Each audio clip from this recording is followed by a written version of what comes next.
You've probably heard the news about what's happening with America, Iran, and Israel, and you're thinking, oh no, maybe there is some sleeper cells and sleeper agents in the US, and things could be potentially dangerous with an increased risk of terrorism. Or maybe, besides the fact of terrorism, you're thinking that a lot of Muslims might see the inclusion of America in a war against Iran as some sort of eschatological movement, moving closer to the end times. So a lot of Muslims might be emboldened to participate in terrorist activity. No matter the case, you're probably wondering, what should I do to prepare? Well, that's what this video is all about.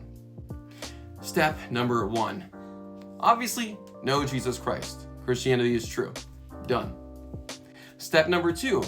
If you're wondering where terrorist activity is most likely to occur, it's most likely going to be in liberal states in the United States or liberal cities.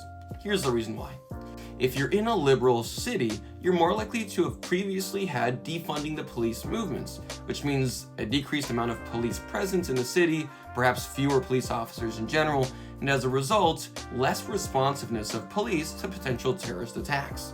Therefore, those would be high target areas, Democratic or liberal cities. But that's not all. You see, in Democrat or left-leaning states, you're more likely to have more strict gun control. And if you have more strict gun control laws, civilians and your average citizen are far less likely to be concealing and carrying. Therefore, terrorists see that as a significantly easier target. So they're more likely to target larger liberal cities and, more often than not, liberal states. Along with that, there's the likelihood that you'll find a larger number of these terrorists who were able to sneak in due to illegal immigration, which was happening under Biden. And a great deal of illegal immigrants seem to inhabit sanctuary cities and states that are usually left-leaning because those policies are more likely to protect and house illegal immigrants. Therefore, Democrat states in general are the places where terrorist attacks would be more likely to happen, since they have weaker gun control laws, defunding of the police, and a larger amount of illegal immigrants who would have actually had these sleeper agents or a larger number of illegal immigrants in the first place. So what am I supposed to do? Well, maybe consider voting. Yep, that's right. You're still able to vote in the middle of a war.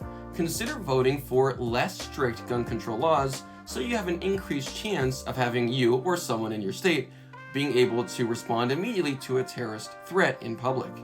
Or perhaps reverse some of the defunding the police movement so that you're able to have a much larger police presence in your city in the case of a terrorist threat, so as to increase the response time and responsiveness of police to any terroristic threats throughout the city. Now, you could always choose to leave Democrat states or largely populated Democrat cities, but that doesn't really fix the problem. It just allows you to escape it. At the very least, be on the lookout. Watch out.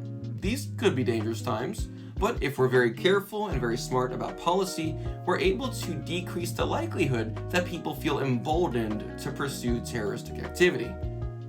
I hope you have a wonderful day. I pray that God keeps you safe.